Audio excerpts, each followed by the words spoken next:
Thank you. Item F is discussion of golf cart and ATV ordinances.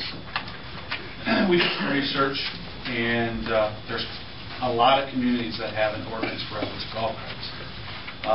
Reference ATV, there is a state law forbidding us to have an ordinance. So, because it would be, even if we passed an ordinance, they would be violating state law if they drove their ATV on the streets of Sac City. So, our recommendation is that we just stick to a golf cart ordinance and leave out ATVs.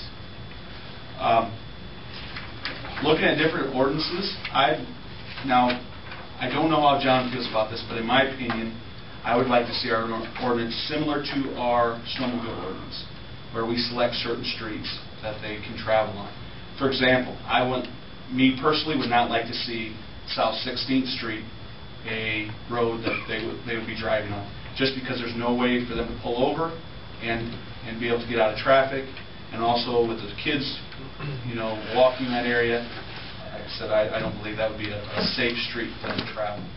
And when referencing they can cross it, but they can't travel it. Right, that's what I would like our ordinance to read. For example, they reference highways. They can cross it, but they can't. That's state law. So, we would have to prohibit that in our ordinance. But otherwise, How about 5th Street? That's something we'd have to talk about. 5th Street, they still can pull over and cars can get past.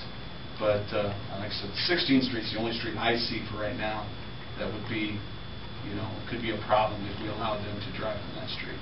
There are some limitations addressed in your packet. The League of Cities, actually, Jim notified us that this was included in a discussion in one of our magazines we get, MindCap.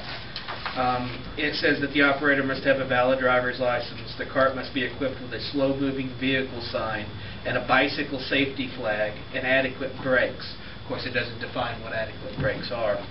They can only be operated on the streets from sunrise to sunset, and they can cross but not be operated on streets that are primary road extensions through the city.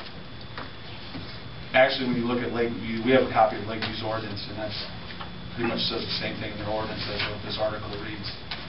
So now, the only difference is in Lakeview, the police department has to inspect the golf course before they can, operate it on their city streets. Are we looking at the ordinance just for to and from the golf course? No, just for anybody. For anybody driving anywhere? And like you wanted to take the golf cart over to grocery store or whatever. Grocery store. You couldn't take it to work till you can't cross to Highway 20. Yeah, you can go wrong way. There you go. I got you to work. So it's not just related to strictly the golf course. But honestly, what we see is people going to and from the golf course. I rarely have ever seen anybody use it for any other kind of use besides parades. And then the parade goes down Highway 20, so technically, technically they're not supposed to, right, by state law. What's your and John's opinion of looking at it? You're favorable to it?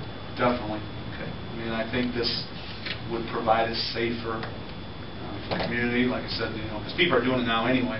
This way we can inspect the golf carts, make sure they're safe.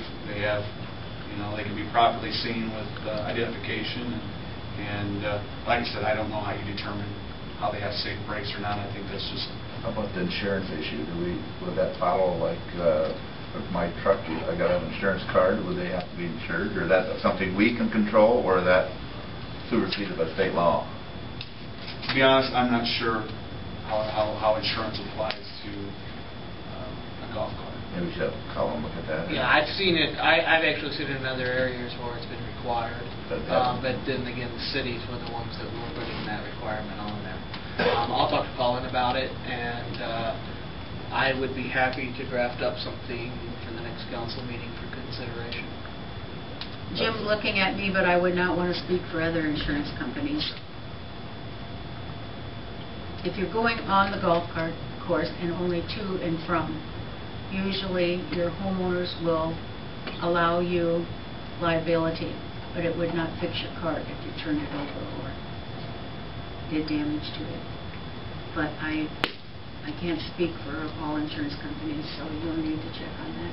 One of the things I'll have to ask Colin about anyway is a clarification on what are adequate brakes.